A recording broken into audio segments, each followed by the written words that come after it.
Corona के बाद America ने भी पाकिस्तान के ऊपर बहुत भारी वार किया है। जी नाजरीन, आपने सही सुना कि पाकिस्तान, चाइना और अरब ममालिक की बहुत सारी कंपनीज को अमेरिका ने ब्लैक लिस्ट किया है। पाकिस्तान की 9 कंपनियां ऐसी हैं जिनको अमेरिका ने ब्लैक लिस्ट किया है। ईरान की कुछ कंपनियां हैं, चाइना की कुछ कंपनियां हैं जिनको ब्लैक लिस्ट करके इन तमाम तर ममालिक को भारी नुकसान पहुंचाया है और अल्टीमेटली पाकिस्तान को इसका बहुत असर हुआ है। तो दोस्तों देखते हैं कि ये नुकसान क्या है, अमेरिका ने कौन कौन सी कंपनीज को बैन किया है, क्यों किया है, हाथ किसका है पीछे, तमाम तर कहानी आपके सामने रखूंगा ताकि आपको असल हकीकत क्या है मालूम हो सके। नाजरीन, सबसे पहली बात यह है कि पाकिस्तान के अंदर हथियार बनते रहे हैं। पाकिस्तान अपनी सिक्योरिटी फोर्सेस के लिए बहुत खतरनाक हथियार बनाता रहा है, इसमें कोई शक नहीं, जिसमें पाकिस्तान के अलावा सऊदी अरेबिया का ऑयल इस्तेमाल होता रहा है, यूएई का ऑयल इस्तेमाल होता रहा है, चाइना की टेक्नोलॉजी पाकिस्तान के अंदर इस्तेमाल होती रही है।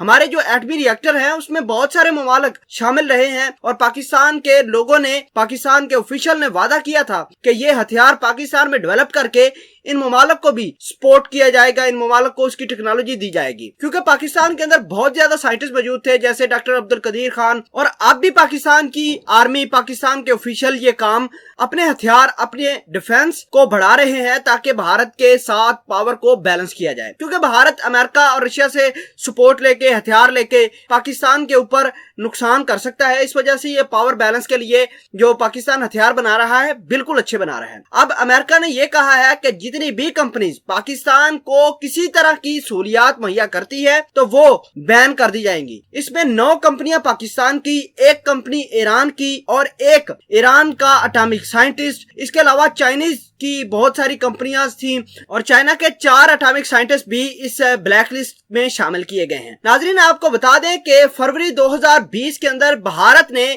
चाइना का एक जहाज पकड़ा था, बहरी जहाज था इंडियन ओशन के अंदर, और भारत ने उस पर इल्जाम लगाया था कि ये जहाज जो चाइना की जानिब से पाकिस्तान की तरफ जा रहा था, इसमें बहुत ज्यादा ऐसी टेक्नोलॉजी मौजूद थी, हथियार मौजूद थे जिससे पाकिस्तान को मदद मिलने वाली थी। पाकिस्तान उन हथियारों, टेक्नोलॉजी को इस्तेमाल करके अपने मुल्क के अंदर बैठकर हथियार बनाने वाला है। तो JF-17 थंडर का जो नया ब्लॉक बना था वो भी टेक्नोलॉजी भारत के मुताबिक उसी जहाज से पाकिस्तान के अंदर ट्रांसपोर्ट हो रही थी। तो ये बात जब अमेरिका को पता चली तो अमेरिका ने उसी दिन से इस टॉपिक के ऊपर, इस प्रोजेक्ट के ऊपर काम करना शुरू कर दिया कि पाकिस्तान के साथ कौन कौन सी ममालिक की ताल्लुकात हैं, कौन कौन सा बंदा पाकिस्तान के टेक्नोलॉजी के हवाले से पाकिस्तान को मदद करता है, कौन कौन सी कंपनीज पाकिस्तान को इस तमाम तर प्रोजेक्ट में ऑयल फराहम करती हैं। तो यूएई की कुछ कंपनियां थी जो पाकिस्तान के एटमी रिएक्टर्स को ऑयल फराहम करती थी, सऊदी अरेबिया की थी, ईरान की थी, ईरान का एक साइंटिस्ट था जिसको ब्लैकलिस्ट किया गया था, चाइना की टेक्नोलॉजी इस्तेमाल होती रही है।